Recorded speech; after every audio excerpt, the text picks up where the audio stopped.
Bismillah. Tadi sudah diperkenalkan. Terima kasih kepada kakak moderator sudah memperkenalkan singkat kurikulum vitae saya. Nama Nabila Hayatina. Enggak Ibu. Nama Nabila Hayatina, nama yang mungkin familiar dengan kata Nabila ya, karena banyak banget yang namanya Nabila. Tapi di belakangnya ada Hayatina, bukan Hayati aja, karena kebanyakan orang Nabila Hayati. Bukan juga biasa tertukar antara Nabila Hayatina dengan Nabila Abdurrahim Bayan, karena kami sama-sama Nabila, Masya Allah. Allah membarik, semoga saya tertular keberkahan dari beliau. Ini kontak saya ya di Instagram, Twitter, tapi jarang. Mohon maaf ya sambil dikondisikan karena ada pernikahan juga, ada tamu, jadi pada berangkat semuanya. Gitu. Ya ini alamat email Nabila Hayatina. Pendidikan saya terakhir di Islamic Theology Marmara University di Istanbul, Turki. Sekarang sebenarnya sedang belajar juga di Masjid Nabawi gitu ya, menemani suami. Tapi karena corona, jadi diminta untuk pulang karena memang di sana juga nggak ada aktivitas sama sekali. Benar-benar masih lockdown gitu. Jadi alhamdulillah diberikan izin oleh Allah, diberikan rezeki dan nikmat juga untuk kembali ke Indonesia untuk bersama keluarga di Indonesia gitu. Sekarang aktivitas berada di pesantren tinggi Quran Maqdis. Di belakang ada pesantren tinggi Quran untuk teman-teman akhwat dan ikhwan di Bandung, sekalian juga sebagai dewan pembina di Maqdis sendiri gitu. Ini kursus atau sekolah apa ya namanya ya, sekolah singkat. Saya yang paling terakhir itu pernah ngambil kursus khotikah dari ada hojah atau guru saya yang beliau Masya Allah kemampuan untuk menulis kaligrafinya sudah sesuai dengan sanadnya gitu ya, sudah sesuai dengan ijazah dari para guru-gurunya Masya Allah. Ini yang terakhir ya sekitar tahun 2000, terakhir selesai tahun 2018 selesai di Turki, ngambil sanad TK Hatta Challenge Masjid gitu. Terus ini organisasi experience ini yang paling terakhir ya, sampai sekarang yang paling akhir itu Dewan Pembina Yayasan Maqdis Ma'had Al-Quran Darul Islamiyah di Bandung tahun 2017. Alhamdulillah ini salah satu ya cara Allah untuk mengabulkan mimpi kita itu kan biarkan kita bermimpi, berharap sebanyak mungkin, dan biarkan Allah yang memeluknya dan menjadikan itu nyata. Dan memang saya pernah bermimpi untuk bercita-cita untuk menjadi volunteer, bertemu dengan sahabat orang-orang Palestina, orang-orang Suriah, Burma, Rohingya gitu. Yang sempat saya lupa, saya sudah lama nggak membuka buku mimpi saya.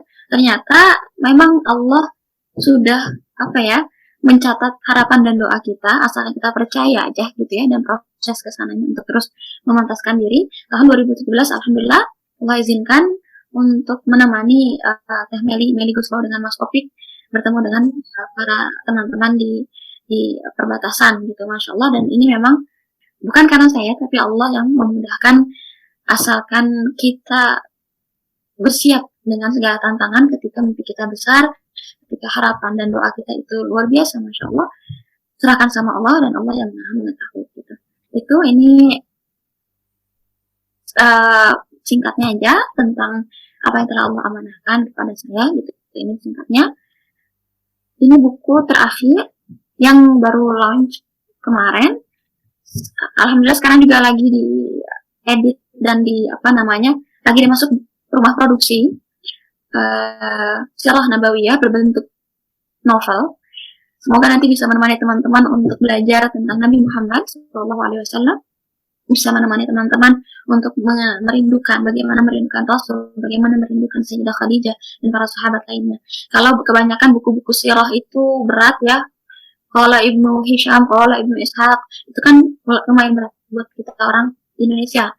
Nah, alhamdulillah dengan ide dari beberapa guru untuk dibikinkan sirah berbentuk novel, semoga segera keluar nanti.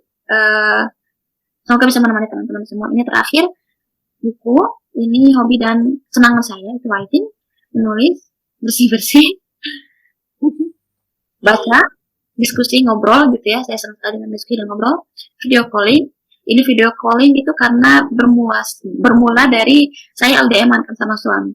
Menikah Masya Allah. sekitar 6 tahun lamanya, saya di Turki, suami di Madinah gitu ya. Jadi video call-nya itu sebelum zaman pandemi sekarang. Masya Allah, sudah menjadi kebiasaan kita untuk video call setiap hari.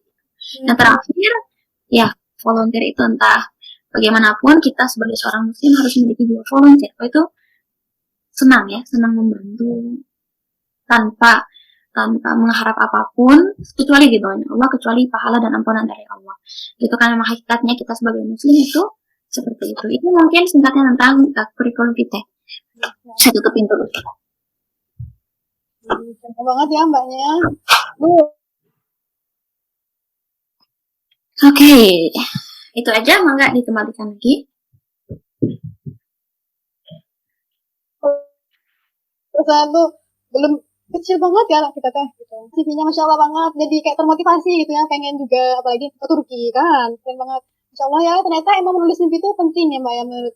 Karena tadi tuh rasanya juga kadang-kadang kayak, iya sih menulis mimpi itu kadang-kadang ketika kita udah lupa Allah kasih gitu. Masya Allah banget. Boleh mbak berbagi informasinya, berbagi sharing-sharing tentang gimana sih keadaan Palestina gitu mbak waktu mbak kesana. Oke. Ya, bismillahirrahmanirrahim. Kita masuk lagi ke materi. Berarti ini sharing materi sambil ngobrol-ngobrol berarti ya. Saya senangnya karena memang kalau forumnya diskusi itu ngobrolnya Masya Allah. Biasanya kalau karena materi, bikin materi PPT itu bisa jadi ngantuk orang-orang gitu ya. Masya Allah. Apalagi kalau lagi di rumah gitu. Ya, kalau tentang Palestina, kondisinya apa dulu ya? Kalau dari segi kondisi keadaan, barang-barang, dan segala macam, lingkungan, rumah, kita perlu melihat secara langsung dan perlu kita di Indonesia ini membaca, melihat berita dari sumber-sumber yang kredibel ya.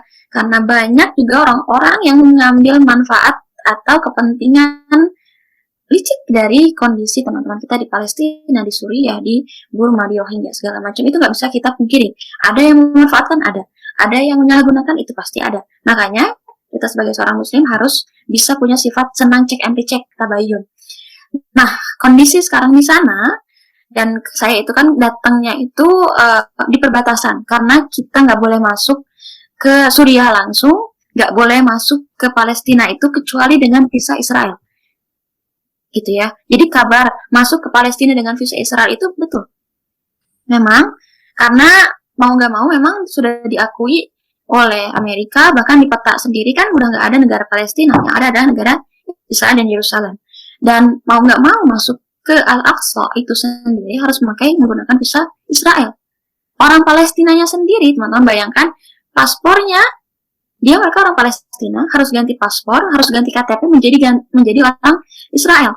Padahal mereka lahir di Yerusalem, mereka lahir di Gaza gitu ya, tetapi mereka harus masuk ke negaranya mereka sendiri dengan izin ke orang lain gitu kan. Dan memang pertama saya masuk ke sana membawa bantuan itu hanya ke perbatasan, nggak boleh masuk gitu. Jadi cuma paling sekitar 10 menit menggunakan motor atau mobil kita udah bisa masuk ke negara Suriah sendiri gitu, karena kan jaraknya Syam itu kan Suriah, Lebanon, Yordan dan Palestina, tapi Yordan masih jauh lah. Jadi yang masuk negara Syam itu adalah Palestina dulu, kemudian Suriah dan Lebanon gitu ya. Tapi akhirnya berpisah, sekarang dikerucutkan menjadi negara Syam itu adalah Suriah aja. Gitu. Nah, saya nggak masuk ke Palestinanya langsung, tetapi ke perbatasan, karena masuk ke Palestina sendiri nggak boleh bawa bantuan dalam bentuk barang.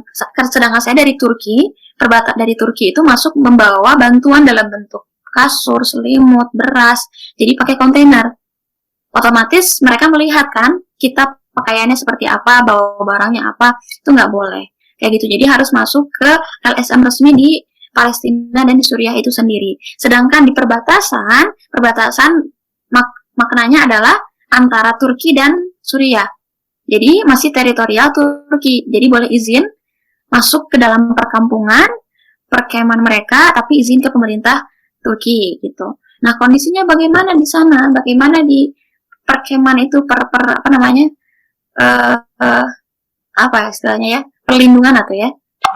Kayak gimana ketika ke sana, teman-teman bertemu dengan adik-adik itu mereka hidup tak mau, mati pun takut.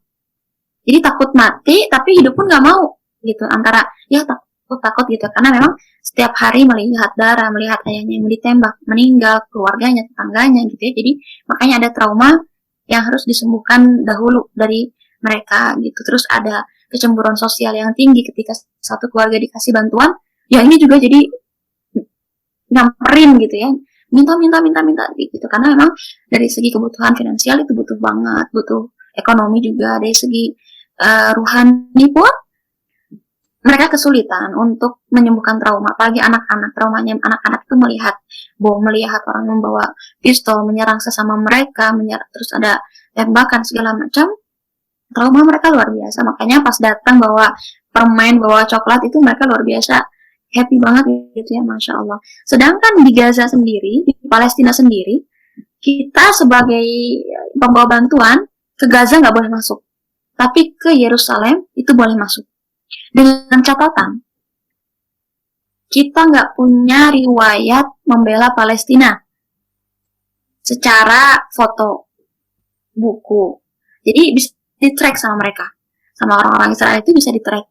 Kita ini benar-benar kayak mau ke Yerusalem itu mau ziarah aja, mau wisata, atau punya misi tertentu gitu. Nggak boleh bawa buku-buku bernuansa Islami atau semangat yang tinggi. Terus nggak boleh bawa bendera Palestina. Masuk ke Masjidil Aqsa itu nggak boleh bawa kefiyeh. Kefiyeh itu kan yang garis-garis hitam, orang-orang Palestina kan suka pakai ya, atau yang garis-garis merah, itu nggak boleh, langsung dikeluarkan. Nggak boleh ada bendera Palestina satupun yang menempel di tubuh kita. Saking sebegitu takutnya, hanya bendera aja dari orang-orang Israel. Jadi ketika masuk ke wilayah Palestina itu sendiri, mereka sebenarnya ketakutan gitu. Itu. Tapi Masya Allahnya mereka, orang-orang Palestina, sekalipun kondisi mereka nggak punya, mereka enggan banget untuk menerima bantuan kita, malah dikembalikan. Jadi paham nggak? Jadi ketika orang tua saya itu ke Palestina, bawa juga beberapa bantuan dalam bentuk uang, karena kan kalau dalam bentuk benda itu mereka bakal ketrek ya sama orang-orang Israel. Dalam bentuk uang, terus kita kasihnya ke anak-anak, ke orang-orang tua gitu ya. Terus kata mereka ketika kita memberikan lebih, mereka bilang jangan beri kami seperti ini gitu, karena bagi mereka meminta itu bagaikan kita nggak punya harga diri, nggak punya iffah. Kalau mau ibu beli jaket ini, beli dompet ini hasil karya tangan kami. Gitu. Jadi mereka nggak mau meminta-minta. Kalau kalian mau memberi bantuan, kami terima, tapi abis itu mereka keluarkan kembali uang dari saku mereka, tolong berikan ini kepada saudara-saudara kita di Indonesia yang lebih membutuhkan, dan itu jumlahnya lebih banyak daripada yang kita berikan kepada mereka. Masya Allah. Masya Allah ya. Itu mungkin cerita singkat tentang itu ya, pervolunteeran gitu. Maksudnya makanya sangat sulit untuk nggak menangis gitu ketika bertemu mereka tuh, nggak nahan gitu, karena kan pasti mereka lebih perih hidupnya, mereka lebih sakit hidupnya. Anak-anaknya apalagi ketika disamper sama Teh Meli sama Mas Opik itu mereka ketakutan, karena mungkin melihatnya orang asing takut, seperti kejadian mungkin waktu mereka seperti apalah gitu ya, di rumahnya entah direbut dari ibu bapaknya gitu. Makanya pada nggak mau ketika melihat, padahal kita cuma mau gendong, tapi nggak boleh, mereka nangis saja gitu, karena takut sama orang-orang asing, traumanya yang luar biasa dalam diri mereka itu. Masya Allah banget ya, ternyata perjalanan gitu ya Mbak ya. Kadang ketika melihat sesuatu yang sedih gitu, jadi kita lebih menambah rasa bersyukur gitu, lebih merasa ya Allah, ternyata Allah tuh sayang banget gitu sama kita, sehingga Allah tetap milik kita banget rasanya gitu. Nah mungkin Mbak Nabila bisa cerita nih Mbak, perjalanan hijrah, tentang apa penting apa sih hijrah itu gitu Mbak, karena kan kita di sini tuh pengen ngegali nih gimana hijrah tuh harus gimana sih, hijrah tuh apa sih yang harus kita lakukan ketika orang menentang kita hijrah. Nah kayak gitu Mbak. Mungkin Mbak Nabila punya ilmu yang menarik, sharing-sharing gitu Mbak bareng kita. Iya, Masya Allah, ini tentang hijrah yang tentunya materi yang nggak ada habisnya ya bagi saya. Sekalipun kita mendengarkan kisah hijrah dari 1 orang, 2 orang, 3 orang, 10 orang, semua setiap kita memiliki ceritanya masing-masing dan memiliki keistimewaan dan keindahan masing-masing. Bukan yang satu lebih indah, yang satu biasa aja, yang satu enggak, tapi setiap kita mempunyai keindahan, nikmat perjuangan masing-masing yang Masya Allah pasti punya keistimewaan tersendiri gitu ya. Dan proses hijrah ini bukan waktu yang singkat, tetapi sepanjang hidup kita adalah kisah hijrah kita. Itu kenapa saya berbicara seperti itu? Karena awal kita bangun dari tidur, itu tandanya kita memulai hijrah. Ya, hijrah dari waktu kemarin ke waktu hari ini. Hijrah dari kemalasan hari Kamis ke kebaikan, ke semangat hari Jumat gitu. Itulah makna hijrah secara bahasa sendiri adalah berpindah. Berpindah maknanya juga ada dua, berpindah dari tempat secara fisik kita, dan secara maknawi adalah berpindah dari hal yang buruk kepada yang baik. Sekarang tentang masalah hijrah itu sendiri, teman-teman semua, kalau saya dengar kisah hijrah teman-teman semua pasti bercucuran air mata saya mendengarnya, karena kita punya kisah yang berbeda, dan Masya Allahnya Allah memberikan kisah berbeda itu adalah hikmah gitu ya. Dan teman-teman pasti berjuang dengan kondisi teman-teman. Kalau begitu, izinkan saya bercerita tentang hijrah, sesuatu hijrah yang teramat menguatkan, menginspirasi insya Allah kita semua, tentang hijrahnya satu keluarga yang mereka menjadi jaminan kekuatan Islam hingga sampai sekarang. Kisah satu keluarga yang mereka mempertaruhkan nyawa mereka hanya untuk berkata, Tuhanku adalah Allah. Saat itu belum diwajibkan kerudung, saat itu belum diwajibkan sholat, saat itu belum diwajibkan saum Ramadan, saat itu belum diwajibkan zakat. Kisah tentang 3 sosok, yang mana satu perempuan ini mungkin teman-teman udah pernah mendengarnya, cerita tentang ini, ketika dipaksa oleh tuannya untuk mengatakan Lata dan Uzza. Siapa itu? Berhala ya, berhala di zaman itu. Tapi perempuan ini justru mengeluarkan kalimat, kotoranmu lebih hina, Tuhanmu lebih hina daripada kotoranmu. Gitu. Akhirnya meludah ketika dipaksa untuk mengucapkan Lata dan Uzza, sebut Lata dan Uzza, hina Nabi Muhammad. Justru perempuan itu meludah tuannya sendiri. Gitu ya. Dan itu yang membuat tuannya akhirnya menusuk dirinya dari kemaluannya sampai kepala menggunakan tombak. Itulah hijrah. Sumayyah, betul. Sumayyah. Bisa dibayangkan teman-teman ketika Abu Jahal menusuk Sumayyah dari kemaluan hingga kepala oleh tombak, disaksikan oleh Ammar, anaknya sendiri, disaksikan oleh Yasir, suaminya sendiri, seorang wanita yang sangat dicintai, hanya demi mengatakan Tuhanku adalah Allah, belum diwajibkan berkerudung, belum diwajibkan apapun gitu ya, tetapi Sumayyah dengan kekuatan iman, kekuatan kesabarannya mengucapkan Tuhanku adalah Allah, hingga akhirnya lebih merelakan nyawa dirinya gitu ya.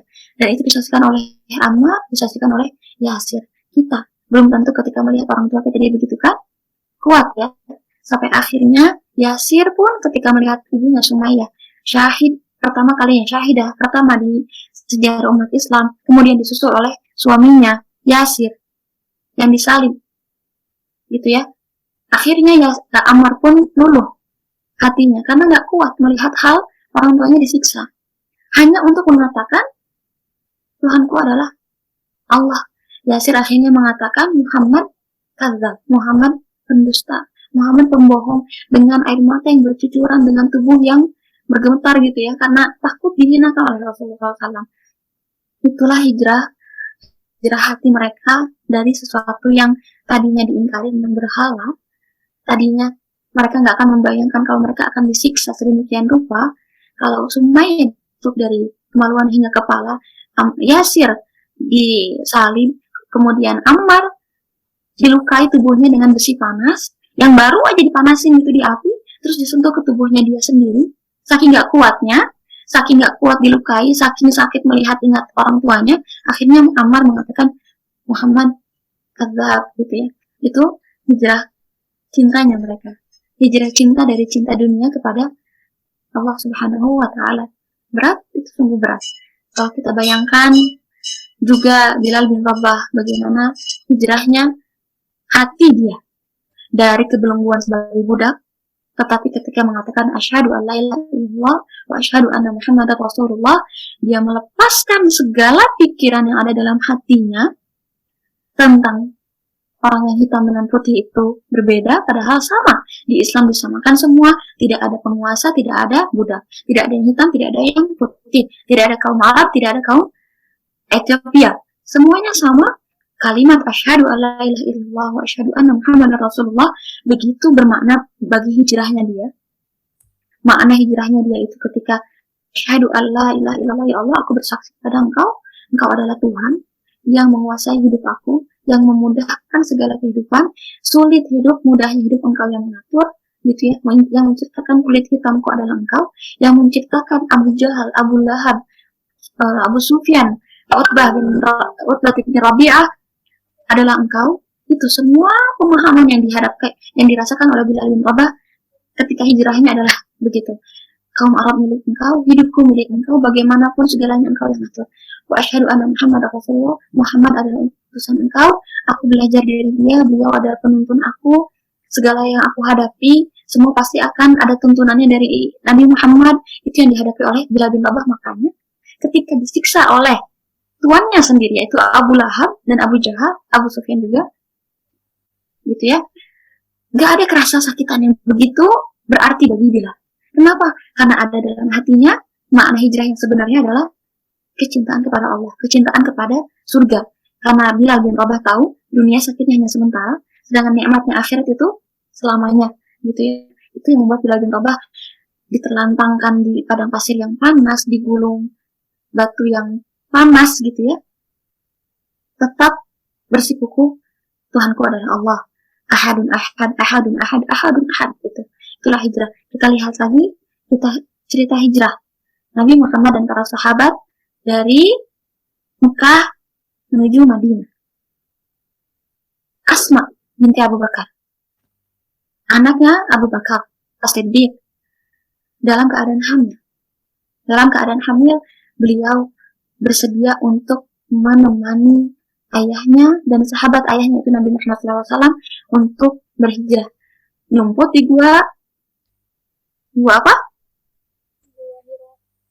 Di gua Hira, nyumput di gua Hira dalam keadaan hamil. Asma naik ke atas bukit untuk membawa makanan. Itu berarti yang namanya hijrah perlu teman, perlu dukungan, perlu sokongan dari orang-orang yang memang kita pandang siap bersama-sama untuk menuju kebaikan, seperti Asma, seperti Abdurrahman, anaknya Abu Bakar As-Siddiq. Tiga anaknya Abu Bakar itu senantiasa menemani Abu Bakar dalam hijrah. Asma menemani, membantu perbekalan, kesiapan makanan yang sampai disebut zatun nitaqain. Kemudian Abdurrahman yang menyampaikan berita dari kota Mekah kepada ayahnya di Gua Hira, diam-diam, sekaligus menghapus perjalanan Nabi Muhammad SAW dan Abu Bakar ketika hijrah. Kemudian Aisyah juga punya peran penting dalam hijrahnya Nabi Muhammad SAW dengan Abu Bakar. Makanya ini berarti dalam proses hijrah itu perlu teman, perlu bekal. Sebentar ya. Masya Allah ya, gitu. Rasanya belum seberapa tuh ya tantangan kita. Baru hijrah kayak gini aja tuh udah, ya Allah aku kayak gini banget. Ternyata sahabat-sahabat tuh dulu lebih berat gitu. Duh, Masya Allah banget lah, merinding dengernya.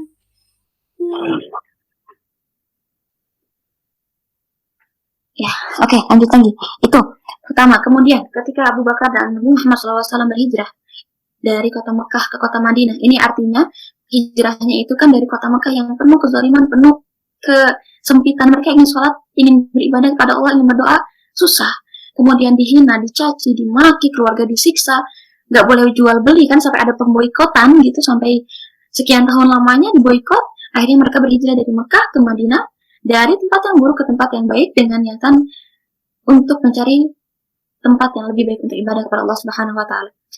Abu Bakar As-Siddiq dengan Nabi Muhammad SAW berhijrah dari kota Mekah ke kota Madinah dengan jaraknya sekian yang luar biasa jauhnya. Kalau sekarang teman-teman umroh, ada yang pernah umroh, itu jalur yang dipakai sekarang dari kota Madinah ke kota Mekah, pun sebaliknya kota Mekah ke kota Madinah, itu adalah jalur yang biasa dilalui.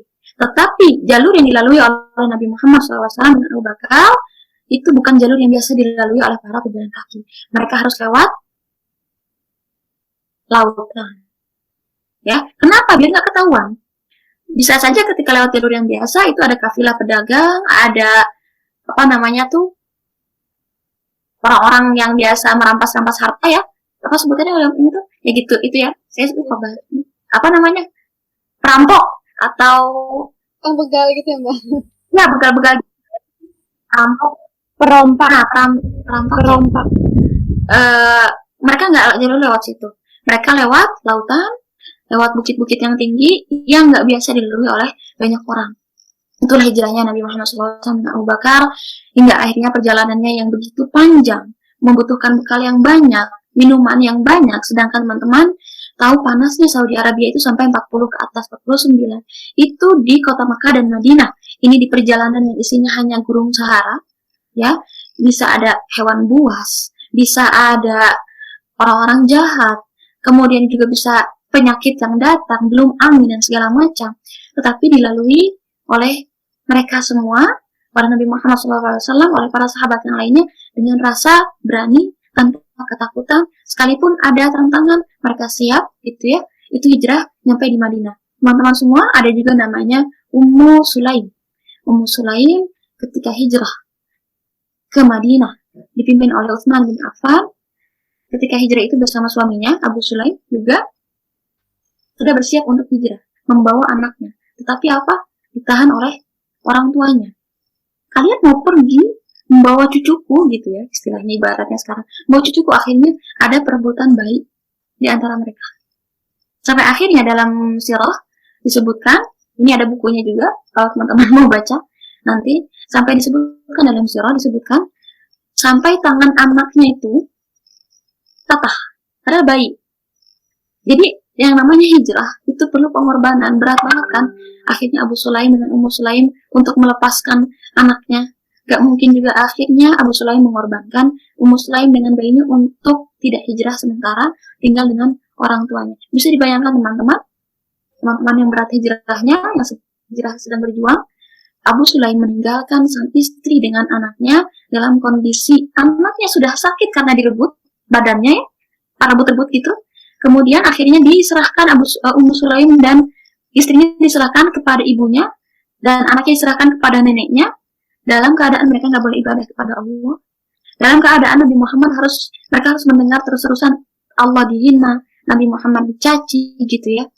Sedangkan Abu Sulaim harus hijrah ke Madinah tanpa tahu kabar kondisi keluarganya setelah ditinggalkan. Kita sekarang sudah bisa mendengar kabar keluarga kita di kampung lewat handphone gitu ya. Sedangkan mereka dalam hijrahnya mereka tidak bisa. Kemudian kisah Khalid bin Walid. Hijrahnya. Khalid bin Walid baru masuk Islam setelah perang Badar lewat. Ya. Setelah perang Badar, setelah perang Uhud. Yang mana perang Uhud ini dipimpin oleh Khalid bin Walid. Ya. Khalid bin Walid ketika masuk Islam. Sebelumnya sudah saudaranya yang masuk Islam, Walid bin Mughirah sudah masuk Islam, tapi ayahnya sudah wafat dalam keadaan kafir. Ketika Khalid bin Walid masuk Islam, ada kegonjangan. Nah, ini banyak juga teman-teman yang ketika dalam hijrahnya diuji oleh Allah Subhanahu wa taala dengan hijrahnya, ini jalan aku betul nggak sih? Kok aku dalam hijrah tapi kok ada aja ujiannya, ada aja kekecewaan, ada aja luka, ada aja nyinyirin. Bener nggak sih jalan yang aku ambil? Bener nggak sih jalan yang aku pilih? Apa yang dilakukan oleh Khalid bin Walid ketika ada keraguan dalam hatinya? Khalid bin Walid nyamperin Salim, Maula Abu Hudzaifah, anak angkatnya Hudzaifah, Abu Hudzaifah. Beliau bilang ke Salim Maula Abu Hudzaifah itu, wahai Salim. Salim ini dikenal sebagai seorang hafid yang udah hafal Quran ya. Beliau ini budak. Salim Maula Abu Hudzaifah ini budak, tetapi punya kekuatan hafalan yang luar biasa. Makanya sampai jadi tempat bersandarnya Abu Hudzaifah bapaknya ketika sholat salim ya imam, ketika ada ilmu dari Rasulullah yang ditanya salim.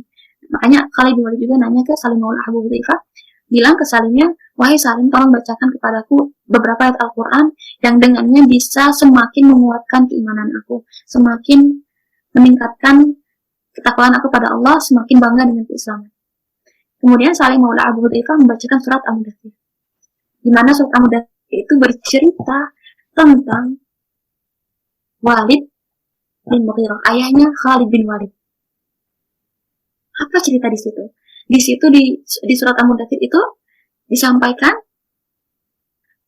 tentang kepedihan yang akan diterima oleh Walid bin Mughirah. Karena Walid bin Mughirah mengatakan Nabi Muhammad itu adalah sahir bukan, kahin tukang pendusta juga bukan gitu ya, penyihir bukan, penyair bukan, tapi bilangnya apa? Sebut aja Nabi Muhammad itu adalah penyair. Yang paling dekat dengan Nabi Muhammad adalah penyair. Kemudian disebutkan dalam surat Al-Mudaththir bahwa Walid bin Mughirah akan menerima siksaan dari neraka Saqar. Sa'uslihi Saqar. Ketika Salim menyampaikan ayat bahwa ayahnya Khalid bin Walid akan disiksa di api neraka Saqar, trembling hatinya Khalid bin Walid. Ayah aku akan disiksa di neraka, ayah aku akan diazab oleh Allah, ayah aku akan menerima luka, menerima kesakitan yang luar biasa. Di situ Khalid bin Walid semakin takut kepada Allah Subhanahu wa taala, semakin merasa hijrah aku betul, apa yang aku hadapi sekarang itu betul, Allah itu Tuhan, Nabi Muhammad adalah Tuhanku. Inilah kita petik teman-teman, ketika kita mulai ragu, ketika kita mulai bertanya-tanya tentang keadilan Allah, ketika kita mulai bertanya-tanya, ini jalan aku betul nggak? Kita lihat dari Khalid bin Walid, yang didatangi seharusnya adalah orang-orang yang dekat dengan Allah, dekat dengan Al-Quran. Kita meminta dibacakan kepada mereka Al-Quran yang menguatkan, dan satu-satunya yang menguatkan ketika kita terjatuh adalah Al-Quran. Sebagaimana Khalid bin Walid dikuatkan oleh ayat-ayat Al-Quran yang dibacakan oleh Salim. Banyak kisah-kisah para orang-orang terdahulu tentang hijrahnya. Khansa, teman-teman. Khansa. Ada yang kenal Khansa? Ketika masa jahili dikenal sebagai penyair paling ulung. Sampai Rasulullah SAW aja ingin dibacakan syair oleh Khansa. Khansa dalam syair-syairnya banyak memuji-muji tentang kakaknya, yaitu Sakhar dan Muawiyah. Di situ di syairnya disebutkan tentang kebaikan kakak-kakaknya, dermawannya, pemurahnya, lemah lembutnya. Kakak, emang kita kalau punya kakak laki-laki dan mereka sangat baik, itu kan kita senang banget ya. Apa-apa ke kakak curhatnya, bang, gitu ya. Nah, Khansa pun seperti itu kepada kakak-kakaknya Sakhar dan Muawiyah. Tetapi Sakhar dan Muawiyah meninggal, gitu, hingga akhirnya Khansa dengan syair-syairnya itu semuanya penuh dengan peratapan, menyesali meninggalnya kakak-kakaknya, pergian kakak-kakaknya gitu ya, sampai akhirnya nampaknya Khansa ini sengsara karena kakak-kakaknya meninggal. Kemudian Allah menghidayahkan Khansa, akhirnya masuk Islam. Syairnya menjadi luar biasa berjiwa, beruh, penuh semangat. Hijrahnya Khansa ini penuh dengan kecintaan kepada Allah. Mereka yakin, nah Khansa dalam syairnya yang sebelumnya menyanjung kakaknya gitu ya, setelah hijrah, setelah masuk Islam, terbayang, ya Allah, kakakku gak masuk Islam, kakakku di mana sekarang, kondisinya bagaimana, Sakhar Muawiyah seperti apa. Ada kesedihan kepada kakaknya yang belum masuk Islam, tetapi tidak lama sedihnya.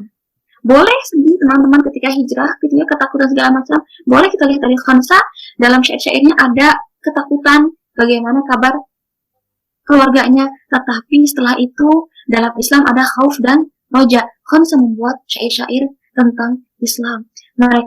Khansa tidak membiarkan anak-anaknya pun menerima kejahilian. Makanya anaknya diterjunkan ke dalam perang. Hingga akhirnya semangat hijrahnya ini membiarkan anak-anaknya di perang karena ayo kalian jemput surganya Allah, ridhonya Allah. Ayo jemput. Akhirnya 4 anaknya gugur di medan jihad sampai akhirnya Khansa mengabarkan kepada tetangga-tangganya, anak aku syahid, Masya Allah. Itulah hijrah dari kisah hijrahnya mereka. Sebentar anak saya nangis. Masya Allah. Cerita Khansa ini tuh ya lebih sedikit cerita gitu. menjadi seorang ibu itu ternyata harus siap gitu ketika anak kita nantinya gitu pengen banget, siapa sih nggak pengen anaknya masuk surga ya nggak sih, atau punya kita ibu dari seorang syuhada loh, siapa sih nggak pengen gitu juga. Bangsa ini tuh mendidik anaknya menjadi seorang prajurit, menjadi seorang yang berani banget, sampai ketika misalkan si anak pertama pergi nih, terus yang kedua tuh ngabarin ibu ini kakak udah meninggal gitu, terus kata Hansa itu tuh pergilah gitu susuri kakakmu gitu, kayak gitu kakak tuh sampai akhirnya 4 anaknya meninggal, ya nggak mbak ya? Ya, tuh, Masya Allah Dede. bangun. Ya, itu mungkin singkat cerita tentang hijrah yang luar biasa, karena kita ini sepahit-pahitnya derita kita, pasti ada yang lebih pahit deritanya gitu ya. Sebahagia-bahagianya kita, ada banyak orang juga yang sangat bahagia dengan kehadiran kita. Itu Masya Allahnya, dan memang uh, segala yang ada dalam hidup ini adalah untuk dihikmahi dan untuk dipelajari. Gitu, bukan kisah-kisah para sahabat dan Nabi Muhammad bukan untuk membandingkan, ya elah mereka para sahabat Rasul, ya elah itu kan Nabi Muhammad, aku kan manusia biasa gitu ya. Iya betul, tetapi mereka itu hadir untuk menemani kita dalam berjuang gitu ya. Bukan kisah-kisah hijrahnya orang, bukan untuk membandingkan, tetapi teman-teman semua, mari dalam perjalanan hijrah kita ini kita hadirkan mereka yang berjuang. Kamu nggak berjuang sendiri kok. Bayangkan kita berjuang dalam hijrah ini bersama Bilal, bersama Ummu Sulaim, Ummu Kulthum, Khamsa, Umar bin Khattab, Abu Bakar Siddiq gitu ya. Kalau yang ada dalam bayangan pikiran kita hijrah, dalam perjalanan hijrah ini kita nggak sendirian. Ditemani oleh para sahabat, teman-teman nggak akan merasa sedih, nggak akan merasa takut, nggak akan merasa galau gitu ya. Karena kita bersama dengan mereka gitu. Itu mungkin. Ya. Rasanya tuh kalau hijrah tuh nggak bakal selesai gitu ya.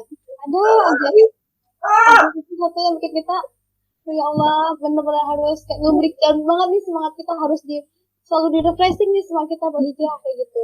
Nah teman-teman, insya Allah nanti buat kan Mbak Nabila sudah memancing nih gitu kan. Ini loh sebanyak hijrahnya para sahabat, ini loh hijrahnya para orang-orang keren yang dijamin masuk surga gitu. Apa nggak mau nih gitu, mau ikut ke dalam surga bareng para sahabat, bareng para syuhada, bareng Rasulullah, ketemu sama Rasulullah. Nah, gitu ya. Nah, bagi teman-teman yang mau bertanya dipersilahkan, karena banyak banget ilmu yang dari Mbak Nabila, cuman butuh nih pancingan dari teman-teman, atau ada yang sharing-sharing. Terus yang mau bertanya dipersilahkan, aktifkan mikrofonnya. Kalau nggak langsung nanya nanti. Ayo, ada yang mau bertanya teman-teman? Silahkan diaktifkan mikrofonnya langsung.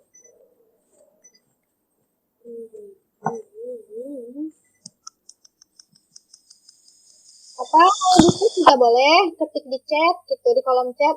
Kak, aku tuh mau nanya ini langsung gitu. Malu kalau mau nanya lewat suara gitu, boleh kok di chat. Nah, teman-teman, karena perjalanan hijrah itu benar-benar gak ada selesainya. Ketika kita memutuskan berhijrah, selain tantangannya ada aja orang yang kayak ngerendahin kita gitu. Tapi balik lagi, karena kita hijrahnya nggak sendirian, tapi kita hijrahnya bareng para sahabat. Iya. Dan kadang kita merasa dalam proses hijrah itu, kok kayaknya orang ini nggak suka ya aku hijrah, kok kayaknya aku dijauhin. Bisa jadi itu hanya feeling kita. Sebenarnya mereka biasa aja, nggak ada apa-apa gitu. Cuman perasaan kita yang dominan kayak takut gitu, padahal sebenarnya nggak ada masalah. Kan teman-teman. Ada yang bertanya teman-teman? Kalau nggak langsung nanya nih, karena langsung pengen banget nih tahu gimana sih. Ini Mbak langsung minta tips dong Mbak, gimana caranya ketika kita orang tua kita ternyata nggak setuju nih kita pakai pakaian syar'i gitu, atau lingkungan di sekitar rumah kita tuh nggak mendukung ketika kita mau salaman gitu, ternyata harus salamannya nyentuh sepupu gitu. Nah gimana tuh Mbak tipsnya? Di sini ada yang nanya ya Mbak ya, ini pertanyaan pertama lah sini. Ya, gimana untuk ke keluarga ya? Kalau saya prinsipnya setiap orang fitrahnya adalah baik. Ya, semua orang fitrahnya adalah sesuai dengan apa yang Allah perintahkan. Tetapi karena mungkin kondisi itu ada karena ilmu, ada karena keluarga dari sejak kecil, ada juga karena teman-teman gitu ya. Nah, gimana biar kalau misalnya ada keluarga yang nggak mau kita pakai yang syar'i atau lingkungan kita mulai kalakoh dan ngaji segala macam tapi nggak setuju gitu ya. Keteladanan itu adalah dakwah yang paling manjur. Keteladanan itu dengan sikap ya, bukan sekedar dengan lisan. Kadang-kadang orang tua itu memang, dan kebanyakan orang tua nggak mau digurui kan, nggak mau dengan dinasehati. Kita cukup hadir di hati mereka, memberikan bantuan, memberikan senyuman setiap hari, sapaan, pelukan, gitu ya, akhlak yang baik. Buktikan kalau proses kita menuju baik ini bukan juga seolah menyudutkan mereka, nggak kok, nggak kayak gitu. Karena kebanyakan dalam proses hijrah itu seolah memisahkan bahwa aku yang betul, kamu yang salah. Bahkan dengan orang tua sendiri. Itu yang membuat orang tua, adik-adik, kakak-kakak kita seolah kayak, gue salah gitu. Oh, kok kayak gini sih? Jadi sekedar hanya kayak pembeda. Padahal nggak ada yang beda di antara kita. Itu yang harus ditonjolkan dalam keluarga kita itu, bukan kita beda dengan mereka. Tetapi kita sama-sama menebar cinta. Saya mengambil pilihan untuk seperti ini, agar bisa lebih mencintai ayah dan ibu, mencintai kakak dengan adik, mas dengan mbak gitu. Jadi bukan untuk enggak kok ini betul kok, jarak dalam ajaran Islam tuh harusnya kudu kayak begini, nggak kayak ibu, nggak kayak gituin. Tetapi justru kita hadir dengan kerudung yang panjang syar'i, perlihatkan bahwa kita nggak ada yang berubah, tetap membantu, tetap senyum, tetap ramah dengan mereka, enggak dengan kayak seolah kita punya ilmu yang lebih dari itu, enggak kayak gitu. Itu yang membuat kebanyakan orang dari sekitar kita itu nggak terima dengan perubahan kita. Berarti ada yang nampak berubah dari kita. Selama perubahan itu tidak keluar dari syariat agama Islam, selama itu baik, selama itu ada cintanya gitu ya, kita usahakan tetap ada dalam diri kita, dalam proses hijrah kita. Nah, terus yang tadi teh apa? Dari teh lasmi teh, oh iya sepupu ya, salaman segala macam. Sebenarnya ada akal. Kalau nolak salam itu cukup dengan sebutan kadang-kadang udah ngambil wudhu. Jadi ketika ada yang ngajak salaman, untung udah ngambil wudhu. Karena kan kita di Indonesia mazhabnya Syafi'i. Ketika bersentuhan dengan mahram, selesai wudhu, batal wudhunya. Nah, dengan alasan dan kita sudah mengambil wudhu, itu insya Allah orang-orang paham, punten tos ngambil wudhu, Sunda nama gitu ya, tos ngambil wudhu. Terus orang-orang juga, kalau pertama makanya keteladanan tadi, kita tetap tidak berubah akhlaknya, tidak seolah-olah kita yang paling benar. Ketika kita melakukan sesuatu yang nampaknya asing di hadapan mereka, tetapi kita masih terus berbuat baik kepada mereka, itu nggak akan ada perbedaan. Gitu, justru mereka respect sama kita. Kitanya tetap seperti kita yang dulu, dengan catatan hal-hal yang baik, gitu. Dan tetap menyapa mereka, tidak judging, gitu ya, prinsipnya seperti itu. Maka ketika kita memilih untuk tidak salaman pun, mereka nggak akan fokus dengan sikap kita, tetapi mereka akan fokus dengan prinsip kita, dengan inner yang ada dalam diri kita, gitu. Waktu di Turki juga, saya kan dari dulu tinggal di pondok, ke Turki heterogen banget. Nggak semua orang menerima perbedaan. Saya nggak biasa sentuhan, nggak salaman. Terus juga ketika di PPI itu kan mau nggak mau ada pertemuan dengan KBRI, KJRI ya, dan mereka kan jabatan banget, gitu ya. Pasti ketika salaman dengan konjen, Pak Dubes ditolak, itu semua ngeliatin saya gitu sampai, gak enakan, kali-kali aja sih nggak apa-apa, Pak Dubes loh, Pak Konjen loh, gitu. Menteri juga pernah kan ada ketemu tuh, itu menteri loh, masa nggak salaman? Ya salaman itu juga salaman. Dan terbukti sekarang di zaman corona, dengan salaman seperti itu tuh, itu bukan tanda nggak menghormati kan, tapi itu juga salam gitu. Itu serius. Ya, orang Turki sendiri punya salaman khusus seperti ini, orang Turki kalau salam gitu. Orang Saudi juga punya salam khusus gitu. Jadi sebenarnya kita yang kadang berpersepsi patokan salam itu hanya seperti itu. Punten Pak, Assalamualaikum. Biasa di Sunda kan begitu juga gitu kan. Sebenarnya enggak ini. Ini tuh hanya jabatan formal aja, dan sebenarnya orang-orang pun paham gitu dengan prinsip kita. Asalkan kitanya bismillah, enggak baperan, tuh siapkan diri gitu. Kalaupun ada salaman gitu banget sih, udah ukti ya misalnya gitu. Akhwat ya misalnya gitu. Dibalasnya kalau saya enggak Iya dong, dicein lagi gitu. Jadi nggak dengan keseriusan, tapi ya bawa enjoy gitu. Masya Allah ya Mbak. Semoga dengan ini makin bertambah ilmu kita, nanti kita bisa praktek lebih banyak kayak gitu. Mbak, ini ada yang bertanya Mbak dari Mbak Rina gitu. Nah, bagaimana cara kita mencari teman hijrah bareng gitu, biar kita nggak sendirian hijrahnya. Kan sedih tuh Mbak sendirian, gak ada yang nemenin gitu. Gimana tuh Mbak cara menemukan teman yang visi misi hijrah gitu? Iya, ini banyak cara teman-teman ya. Sekarang tetehnya di kuliah atau gimana dulu gitu. Karena biasanya kalau di perkuliahan itu kita bisa lihat ya dari aktivitas teman kita.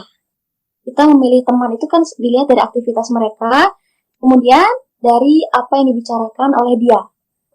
Ya, bisa jadi anggapan kita bisa lihat dari luar, dia kerudungnya lebar, dia udah bisa pakai kerudung, tapi ternyata omongannya nggak ada yang hijrahnya. Nah, teman hijrah yang sebenarnya itu bukan hanya dari physically, tapi kita lihat ketika kita bersama dia, apa yang dia bicarakan. Apa yang dia bicarakan, keseharian dia seperti apa. Jadi dari tampilan luar itu hanya sebentar aja. Kemudian dari apa yang dia bicarakan, kita lihat ide-idenya, gagasannya, gitu kan, tujuannya apa. Kalau ternyata dalam selama pembicaraan itu hanya tentang hongkong, hanya tentang cowok, hanya tentang film, hanya bentar. Mungkin dia bukan teman hijrah, tetapi cuma teman main aja. Kalau teman hijrah, pasti kelihatan ada kegelisahan ketika melakukan kesalahan gitu ya. Kemudian dari kesehariannya, apakah kesehariannya itu dia ada langkah untuk menuju kebaikan? Nah, itulah yang bisa jadi teman hijrah. Kemudian teman hijrah apalagi? Untuk diajak ke arah yang lebih baik ya. Ada tentang ke pengajiannya gitu. Dia mau diajak ke pengajian, dia juga mau mengingatkan kita. Jadi nggak cuma kita ngingetin dia, tapi dia juga mau ngingetin kita. Karena banyak orang yang cuma mau ngingetin, tapi nggak mau diingetin. Nah, kita dua. Kalau orang ngomong itu. Satunya adalah atau pengajian biasanya kan itu ada banyak orang yang mau proses kebaikan ya. Karena semua orang pasti ingin proses kepada kebaikan. Saya yakin kayak gitu. Berat gitu ya Mbak Rina, ketika kita menemukan teman itu ya harus kayak bisa menjadi reminder kita juga gitu, saling mengingatkan, saling menguatkan gitu, karena biar nanti kita bisa menjadi sahabat dunia akhirat ya gitu namanya. Sekarang tuh lagi hit tuh sahabat dunia akhirat, ya Mbak ya. Selanjutnya Mbak, ada pertanyaan dari Mbak Yurike. Bener ya Yurike? Soalnya nasi kalah Sumatera, atau Yurike lagi. Mbak Yurike nanya melalui chatnya. Kalau patokan hijrah itu gimana sih Mbak? Apakah ada kurikulumnya, atau kita mengikuti alur yang ada, atau kita punya targetan sendiri gitu Mbak? Nah, monggo tuh Mbak, diceritakan. Masya Allah. Makanya tadi di awal saya bilang namanya materi hijrah ini materi yang nggak akan habisnya ya. Karena memang sepanjang hidup kita ini kita dalam proses hijrah teman-teman. Kita bangun tidur itu proses hijrah. Hijrah apa? Hari ini harus lebih baik daripada hari kemarin. Sholat subuh tadi harus lebih baik dari sholat subuh kemarin. Sholat zuhurku harus lebih baik dari sholat subuhku tadi pagi. Itu. Jadi proses hijrah itu sebenarnya kurikulumnya cuma satu. Siap untuk belajar, siap untuk mencari ilmu, siap untuk terusan muhasabah gitu ya. Itu sebenarnya tidak ada kurikulum yang harus yang mana gimana, harus apa dulu enggak. Tapi kita siap untuk belajar. Belajar menasehati, belajar untuk menahan sabar, belajar untuk menahan marah, belajar untuk terus syukur, belajar untuk husnuzon gitu ya. Kan itu kurikulum yang sepanjang hidup ya. Kita nggak akan mungkin hari ini selesai jujurnya, udah bisa jujur dia, dia udah bisa syukur, dia udah bisa sabar, dia bisa ikhlas, enggak. Tapi sepanjang hidup ini kan ujian, dan sepanjang ujian itulah proses hijrah kita sampai malaikat mencabut nyawa kita. Itu proses hijrah kita itu yang hidup. Karena bisa jadi hari ini kita uji, bisa jadi besoknya kita lebih semangat untuk meraih kebermanfaatan atau kebaikan-kebaikan di hari itu. Bisa jadi hari ini kita nggak zikir pagi, besoknya zikir pagi gitu. Itulah proses hijrah, itulah hijrah. Hijrah itu gitu, siap untuk berubah terus ke arah yang lebih baik lagi. Karena kita manusia, banyak melakukan dosa, makanya hijrah kita sepanjang hidup. Oh, gitu. Masya Allah. Jadi penanya Mbak Lasmira ternyata salah, Yang nanyain kurikulum Teh Yulisa ya. Kalau ya Teh Yulika tuh, tapi itu pertanyaan jawaban dari Mbak Nabila ternyata sudah menjawab dari Teh Yulisa kayak gitu. Nah, ternyata Mbak Yulika tuh nanya ya, saya bertanya bagaimana cara menghilangkan rasa minder gitu Mbak. Nah, rasa minder tuh kadang-kadang tiba tuh, kayaknya aku tuh belum bisa hijrah nih gitu. Kayaknya jilbab aku tuh belum syar ini gitu. Nah, kadang tuh ada perasaan minder, kurang percaya diri gitu Mbak kalau kita baru-baru hijrah. Lasmi pribadi merasakan gitu. Gimana tuh Mbak cara mengatasi rasa minder kayak gitu? Ya, saya juga sering merasa minder ya. Saya juga sering merasa. Yang kita lakukan ketika mulai insecure, bahasanya zaman now insecure gitu ya. Kan jangan ditolak perasaan itu, jangan berdusta kalau kita nggak insecure, atau jangan sampai kayak bilang ini tuh perasaan kayak gini tuh salah. Enggak, perasaan kecewa, takut, minder itu adalah mercy, itu rahmat dari Allah. Itu perasaan yang membuat kita merasa bahwa kita ini hambanya Allah.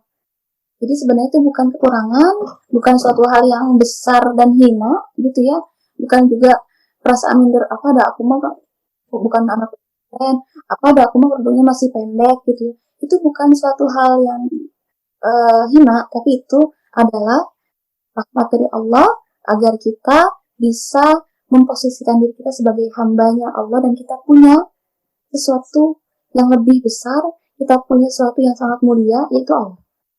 Itu mengajarkan diri kita perasaan minder, insecure itu adalah kendaraan kita untuk membawa kita kepada kemahaannya Allah sebenarnya. Gitu. Jadi setelah insecure, setelah minder, mangga diterima dulu. Mau nangis boleh, karena kalau orang-orang minder atau takut, gelisah, khawatir itu kadang-kadang dinasehatin segimanapun nggak mempan kan, karena beda posisinya. Makanya dalam bahasa Inggris kan if I were in your shoes katanya gitu. Seandainya aku di dalam kamu, nggak ada di sepatunya aku, kamu nggak akan tahu kondisi aku. Betul, karena memang nggak ada yang bisa merasakan detail perasaan kita, mindernya kita itu hanya kita. Makanya terima aja perasaan itu. Setelah itu mau menyendiri sebentar, bawa perasaan minder, insecure itu kepada zikir. Jadi temani rasa minder dan insecure itu dengan zikir. Entah itu istighfar, entah itu taubat, entah itu tasbih, entah itu tahmid gitu ya. Sambil apa? Sambil zikirkan hatinya juga. Jadi bukan hanya lisan kita yang berzikir, tapi hati kita juga. Ketika kita masih merasa minder, ya Allah, astagfirullah, subhanallah. Sebut nama Allah, bawa dalam perasaan minder kita, bawa dalam perasaan takut kita. Ya Allah, perasaan takut minder ini dari Engkau. Dan cara mengobatinya juga pasti Engkau tahu. Gitu. Pasti dengan caranya Allah sendiri, perasaan minder itu akan terkondisikan. Gitu. Nah, setelah itu barulah teman-teman kalau ada yang ampuh dengan cara melihat orang yang lebih atau melihat orang yang kurang dari kita, boleh dengan cara itu. Karena ada sebagian orang yang ketika mulai minder atau insecure, kamu mah ada kali orang yang lebih dari kamu. Itu ada orang yang nggak terima seperti itu, tapi ada orang yang bisa menerima seperti itu. Silahkan teman-teman, mana yang maunya. Ada yang bilang itu adalah toxic positivity gitu ya. Tapi ada orang yang menyatakan itu nggak toxic positivity kok, itu motivasi juga gimana cara memandang lensa kita. Nah, kenali kalau teman-teman termasuk orang yang mudah baper, yang ketika dikatakan kamu masih lebih baik daripada dia, ternyata lebih semangat, sok mangga, berarti itu caranya adalah melihat orang-orang yang kurang atau orang-orang yang lebih dari dia. Tetapi ketika dikatakan seperti itu justru teman-teman semakin minder, semakin jadi merasa nggak bisa apa-apa. Terima teman-teman, terima kelemahan teman-teman, jujur sama teman-teman, nggak perlu berdusta. Abis itu apa? Curhat sama Allah. Masya Allah, curhatnya sama Allah ya Mbak, langsung gitu kan. Iya, kan itu perasaan itu dari Allah. Allah yang nitipin, berarti Allah juga yang memberikan potensi kita untuk melewatinya. Masya Allah, kena banget ya Allah. Ya gitu teman-teman, kita harus gali dulu diri kita, kenali diri kita gitu. Karena kita terkadang terlalu mengenal fans kita, lupa mengenal diri kita gitu. Jadi kenali diri kita gitu. Itu curhat sama Allah ya Teh ya. Banyak-banyakin cerita gitu sama Allah. Nah selanjutnya dari Mbak Hastuti nanyanya, kita tuh hijrah tapi kok kadang nasib tuh nggak berpihak ke kita gitu. Ada aja cobaan gitu. Ada aja perasaan kok ini kok kita hijrah udah mulai rajin nih sholatnya. Kok ini ada lagi sih ujian, ada lagi ujian. Nah gimana tuh Mbak? Nah, karena umai-umai aja. Apa? Ada aja ya tantangan sebentar. Walaupun kodratnya ujian itu buat menaikkan ini ya Mbak ya, derajat kita gitu. Jadi gini, pertama ketika kita di hijrah kok udah mulai sholat tapi ada aja tantangannya, ada aja ujiannya. Pertama bisa jadi itu perasaan kita aja, sebenarnya nggak ada tantangan apa-apa. Tadi yang saya sebutkan tadi, sebenarnya nggak ada apa, cuma dominan perasaan kita yang kayaknya aku belum siap, kayaknya ini gitu. Padahal sebenarnya nggak ada apa. Bisa aja yang pandangan kita orang-orang tuh kayaknya nggak senyum ke kita, padahal bukan karena nggak senyum, tapi karena memang belum senyum aja ke kita. Ya, kayak itu dulu waktu masih Ronin belum kuliah, itu kan sekitar 3 tahun saya pernah kuliah. Itu kayak kok teman-teman saya SMP SMA nggak ada yang nyapa sih, mereka kenapa sih kayaknya menjauhin saya gitu. Ternyata bukan menjauhin, tapi pertama mereka punya aktivitas sendiri, kedua ternyata mereka takut menyakiti hati kita gitu. Jadi bisa jadi persepsi kita yang salah tentang kondisi kita sendiri, itu pertama. Yang kedua, bisa jadi memang ujian itu datang untuk Allah menguji kita, kan makanya dalam Al-Quran disebutkan dalam surat Al-Ankabut, ahasiban nas ayatraku ayyaqulu amanu wa hum la yuftanun. Kamu apakah kamu mengira bahwa aku tidak menguji orang-orang yang sudah beriman, padahal orang-orang terdahulu juga diuji, padahal mereka beriman gitu. Nah, Allah tuh ingin melihat kesungguhan kita dalam berhijrah. Memang pedih gitu, memang banyak hal. Karena apa? Karena yang kita tuju surga, karena yang kita mau itu cita-citanya mulia, harus otomatis bersiap dengan segala tantangan-tantangan yang ada gitu. Karena surga itu kan kuncinya luar biasa ya, Masya Allah, ringan, banyak hal yang bisa kita lakukan, tetapi kendalanya ada pada diri kita itu. Dan ujian disuapin. Masya Allah romantisnya Dede. Apa Mbak? Kenapa senyumnya gitu nih? Ya, ujian itu bagi orang muslim itu 2. Kalau bagi orang kafir, otomatis itu adalah azab. Ya, tapi bagi orang mukmin ada 2 hal. Bisa jadi dia sebagai pengangkat derajat seorang muslim, seorang kita yang sedang diuji oleh Allah Subhanahu wa taala, melihat kesabaran. Yang kedua, sebagai rahmat. Dalam rahmat ini ada ampunan dosa yang Allah berikan. Gitu. Ya Allah pengen juga disuapin. Jadi banyak drama tahu gitu. Jadi itu kalau saya hiburannya kalau ketika diuji oleh Allah Subhanahu wa taala, dia itu aja. Ya Allah, ini itu ujian antara engkau mengangkat derajat atau engkau gugurkan dosa-dosa aku yang telah lalu. Ya enggak, aku rasa kita banyak dosa yang kita lakukan tapi kita nggak menganggap itu dosa. Bisa jadi dosa yang kita lakukan nggak sadar, akhirnya banyak dosa kecil yang kita lakukan tapi banyak gibah. 1 hari bisa jadi 1 jam, tapi ternyata 7 hari kita lakukan gibah, jadinya 7 hari gitu kan. Banyak sekali. Belum lagi gibahnya itu apa yang kita gibahin, coba. Makanya ketika kita diuji untuk menambah semangat itu 2 hal yang itu kita bayangkan tentang Allah angkat derajat kita, atau Allah ampuni dosa-dosa kita dan diberikan rahmat oleh Allah. Dan satu lagi, 2 hal ini itu adalah jalan untuk menuju surganya Allah Subhanahu wa taala. Kalau udah ingatnya surga, teman-teman, sudahlah. Segala ujian, segala kepahitan, segala keberatan, musibah dan segala macam itu kayak udah hidup cuma sebentar. Kalau hidup sebentar, ujiannya cuma sebentar. Ada surga, ada ridhonya Allah, ada surganya, ridhonya Allah. Udah nikmat segala macam, segala apa yang ada dalam muka bumi ini. Kita bayangkan sekarang punya masalah, punya kesedihan, punya luka, kita ingin lepas dari kesedihan, luka, kecewa segala macam. Enak kalau udah lepas kan, senang, happy, melihat yang hijau, terus bahagia, bisa ini, bisa itu. Nah, di dunia seperti itu, gimana di akhirat itu lebih dari itu yang kita. Masya Allah ya, kalau udah bahas surga teh, jadi pengen cepat ke surganya ya enggak sih? Tapi kan syarat masuk surga harus meninggal dulu. Apa? Syarat masuk surga mah harus meninggal dulu ya Mbak.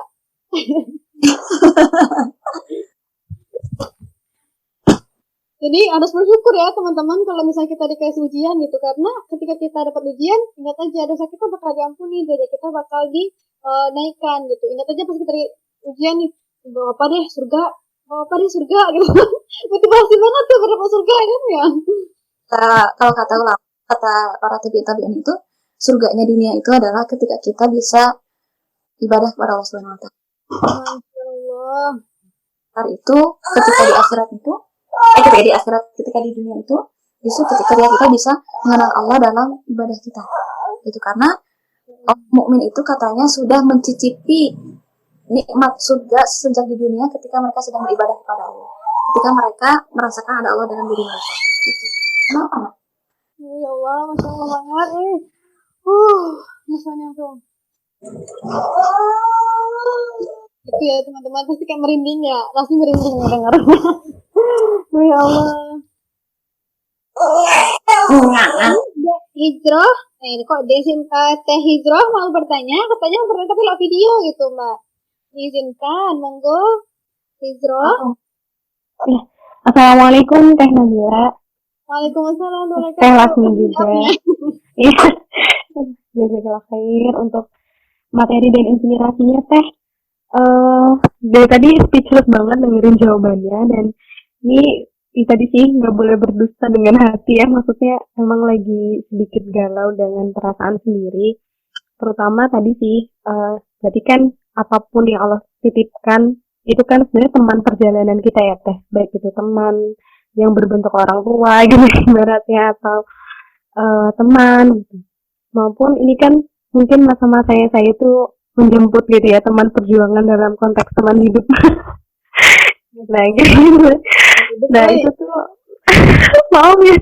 Nah ini tuh apa ya, gimana sih kita saya sih bisa apa ya, mungkin benar-benar memasrahkan kepada Allah gitu terkait jodoh, karena mungkin kalau dari saya sendiri gitu ada ketakutan kalau kenikmatan ibadah yang mungkin selama ini kita raih, kita jalani rutinitas kita itu mungkin akan berbeda kan ketika nanti sudah menikah kayak gitu.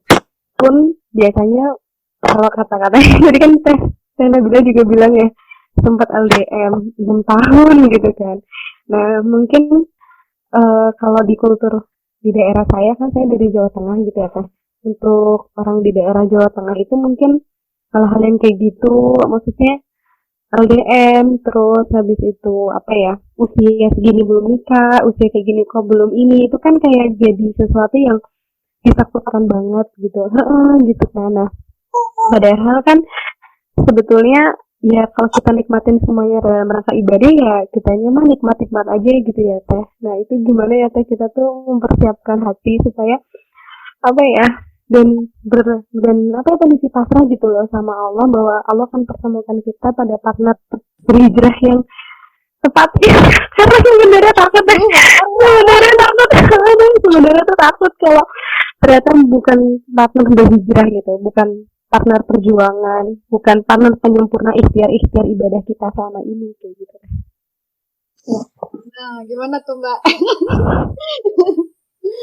Kalau emang ini ya perjalanan belajar sampai kapanpun, gimana caranya kalau kita melihat apa yang sudah kita terima sekarang, coba lihat Teteh kondisi kita juga tentang masa depan ya, berthinking tentang masa depan, ketakutan tentang ini, tentang itu, tentang anak akankah seperti apa, keluarga seperti apa, seperti apa, bagaimana cara meningkatkan bahwa Allah nggak akan meninggalkan kita, kalau Allah nggak akan menyanyiakan kita, Allah nggak akan membiarkan kita sendiri atau kesulitan itu dengan seperti ini. Sejauh mana kita diberikan nikmat sama Allah sampai detik ini, sejauh itu pula masa depan akan kita hadapi.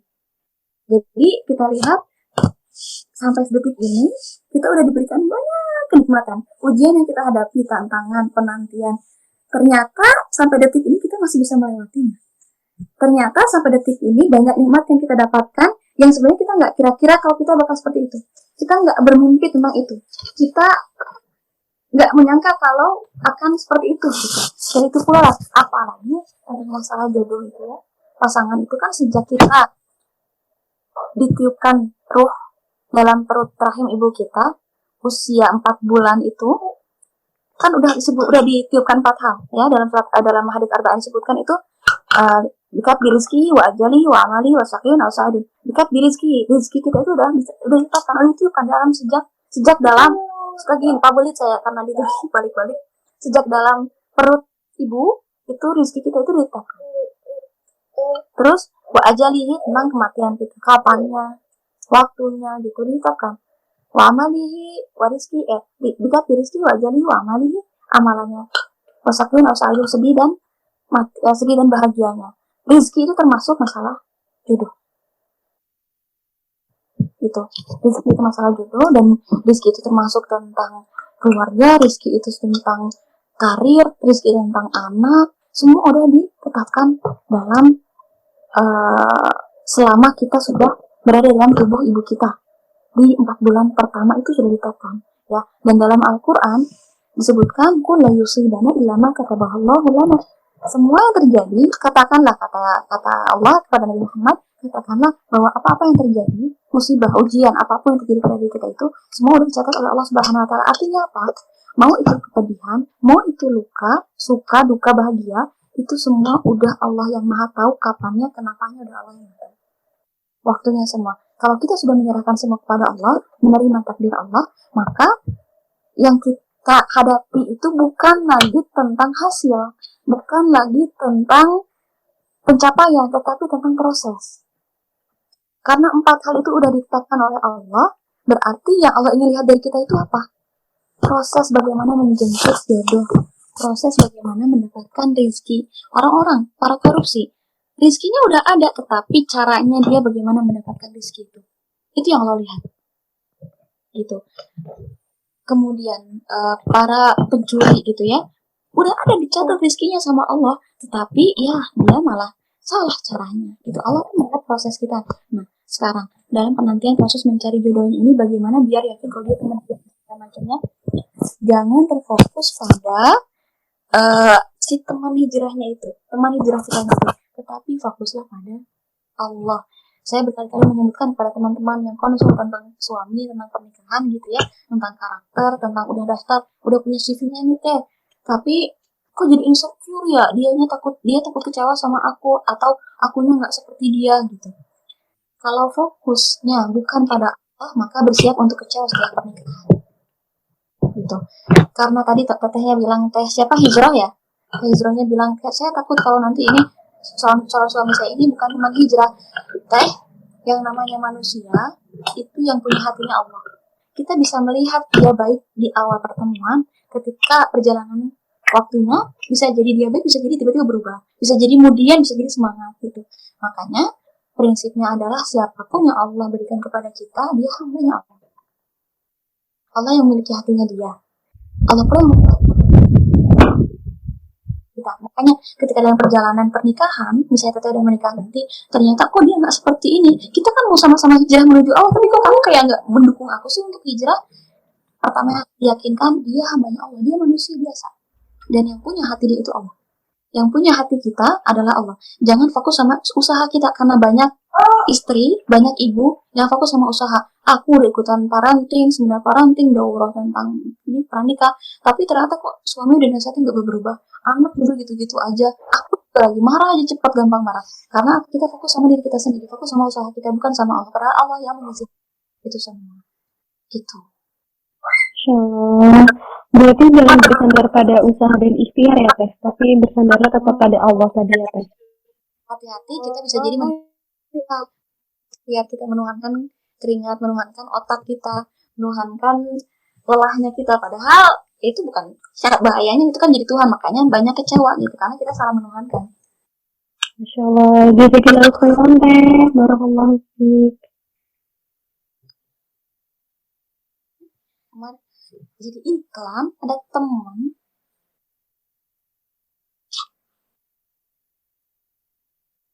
yang sepeda itu mungkin gimana? Semoga menjawab ya. Ya teh menjawab, alhamdulillah, barakallahu fiik teh. Siapa nanya teh? Nama dedeknya. Namanya Nama dedeknya siapa teh? Masya Allah. Gitu nih kalau kajian, kalau dia udah bosan dititipin gitu jadinya muter-muter nemenin. Jadi mohon maaf ya kalau sama mamah muda begitu. Oh, ya Allah. Gak apa-apa, Mbak. Jadinya terhibur gitu lah dedeknya. Gemas banget, Masya Allah. Ini ada pertanyaan terakhir, Mbak. Mana ya? Harus lupa. Mana ya tadi? Nah ini, Mbak Alis. Mbak Alis Nur Malasari.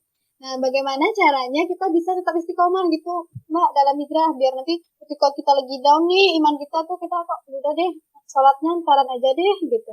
Ya udah deh, kitanya stop dulu lah hijrah, besok lanjut lagi gitu. Nah, gimana tuh? Supaya kita tuh enggak kayak gitu, biar kita tuh istiqomah terus hijrah gitu. Yang pertama, istiqomah itu teman-teman bukan seperti naik gunung ya, bukan seperti naik gunung mau jurang. Jadi, aduh, kenapa nak? Jadi istiqomah itu seperti tangga seharusnya. Karena kebanyakan orang, kita ketika semangat lagi tinggi, akhirnya turun. Itulah yang terjadi ketika kita nggak sadar sama kemampuan kita. Hari ini, lagi semangat baca tilawah, ada 1 juz, 2 juz, 3 juz. Gitu ya. Kemudian sholat duha, 12 rakaat sekian, tahajud sekian. Kemudian habis itu, kan luar deh. Gitu. Jadi harus takar kemampuan juga ketika hijrah ibadah yang kita lakukan. Takar, jangan sampai akhirnya jadi nggak baca, nggak sholat. Gitu. Jadi makanya kata Rasul ahabbal amal ilallah adalah mahwa gitu. Amalan yang paling Allah cintai itu yang sedikit tapi kontinu. Itu penyebab. Jadi kita terdeteksi dulu penyebab kita futur dari ibadah, penyebab kita mulai nggak istiqomah itu apa? Apakah karena kita yang amalannya terlalu melejit, atau bisa jadi hati kita yang kotor, karena Allah, karena manusia, karena ingin dapat jodoh yang soleh juga, gitu ya, bukan karena Allah misalnya. Kemudian kita bersedekahnya biar digantikan dengan yang lebih gitu. Atau lingkungan kita, bacaan kita, tontonan kita biasa hal-hal yang nggak berfaedah, vlog misalnya, terus kita biasa lihat tiktokan, itu bisa jadi pengaruh. Nah, itu ya teman-teman, tiktoknya dikurangin. Itu mempengaruhi semangat ibadah kita gitu. Atau juga bisa jadi ada dosa-dosa kecil yang nggak sadar kita lakukan. Jadi keistiqomahan kita jadi kendor. Sekarang gimana biar tetap semangat istiqomahnya? Pertama, ini saya pernah bahas juga berapa slide gitu di Instagram tentang futur ketika dalam ibadah istiqomah. Yang harus dilakukan adalah ketika lagi futur, lagi nggak semangat itu, syukuri, nikmati, karena yang namanya rasa futur ibadah itu tadi seperti awal itu adalah salah satu jalan agar kita bisa merasakan kenikmatan ketika sedang beribadah. Karena kerasa teman-teman ketika lagi futur kok jatuh berat banget gitu, kemudian kita sholat, ya Allah, ada perasaan ingin terus-terusan gitu kan. Ketika lagi semangat ada perasaan ingin terus-terusan, ada perasaan kenapa kok kayaknya lagi deket banget sama Allah gitu. Itulah namanya hikmah dari Allah tentang setiap duka, setiap luka gitu ya. Itu yang pertama, syukuri tentang nikmat futur, dan syukuri bahwa kita tahu kalau kita lagi nggak istiqomah. Karena ada orang-orang yang nggak sadar kalau mereka lagi terjerubun dengan dosa, lagi malas. Gimana ngomongnya ini? Gitu. Itu yang pertama. Terus habis itu apa? Coba deteksi penyebabnya apa, kenapa bisa jadi nggak istiqomah. Yang ketiga, yang membuat kita lebih semangat itu adalah pertama, bahwa kita sedang dalam perjalanan kematian yang bisa kapanpun. Kalau kita ingat bagaimana dan kapan Allah menyabut nyawa kita, insya Allah kita tidak akan membiarkan diri kita dalam keadaan bermalas-malasan. Karena setiap mukmin itu akan dipanggil nyawa, akan dicabut nyawanya dalam keadaan yang paling sering mereka lakukan. Naudzubillah, ketika malaikat mencabut nyawa kita dalam keadaan sedang lalai. Kita nggak tahu kapan kematian kita itu, makanya itu adalah salah satu cara Allah agar kita berjuang terus untuk istiqomah, untuk belajar gitu. Itu jadi ingat kematian. Yang kedua adalah tentang ingat surga. Bayangkan surga, di surga ada apa aja.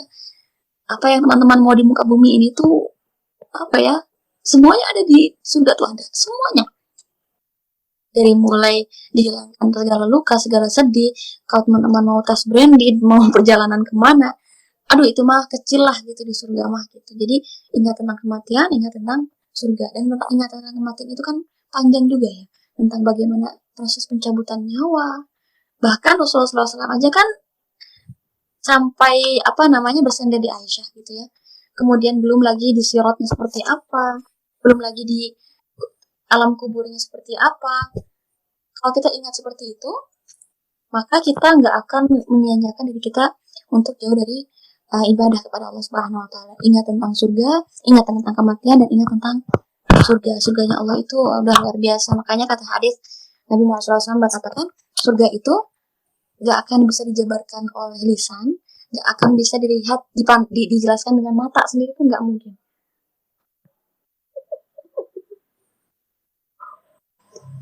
Gitu. Itu dua hal itu. Ada. Jadi gitu ya teman-teman. Kalau kita futur, ingat aja. Wah, bentar lagi masuk surga, jangan sampai futur deh gitu. Ntar kalau futur meninggal ke neraka kan bahaya kan.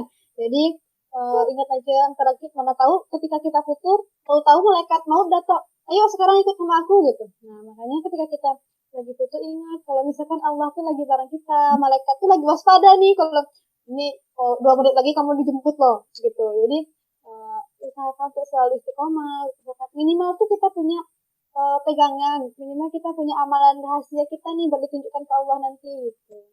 Jadi kalau nggak curhat dia mah ya, kalau curhat tuh membantu nggak sih mak buat ini buat menaikkan mood kita buat ibadah lagi gitu. Karena kan kadang-kadang dia misalnya nih terus cerita sama teman Edasmi lagi futur loh sekarang, kok rasanya kayak gini ya gitu. Ternyata tuh kadang-kadang bisa bantu gitu, teman-teman kita yang di sekitar kita nanti bisa bantu kita buat nyemangatin kita gitu. Makanya kenali diri kita gitu, jangan kenali fans doang, kenali diri kita juga gitu, jangan kenalin doi doang gitu bahasannya.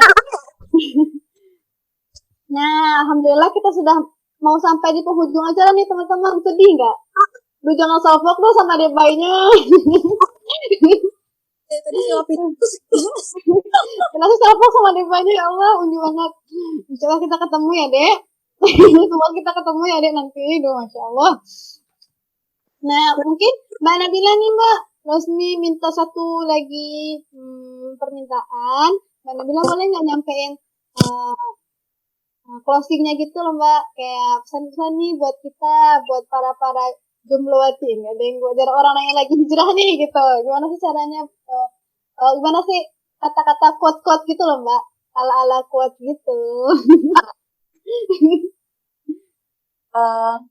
Ya sebelum ke closing statement berarti ya. Iya Mbak.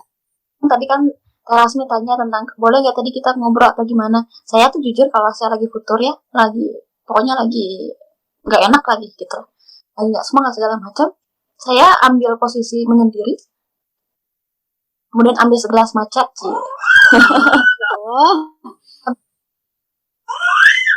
menangis aja, keluarkan semua. Itu bilang sama Allah, ya itu tadi, ini perasaan dari engkau. Saya nanya sih, bunda bentar lagi, ya, nih. Ini perasaan engkau, tolong arahkan, kendalikan perasaan ini kepada kecintaan kepada engkau gitu ya.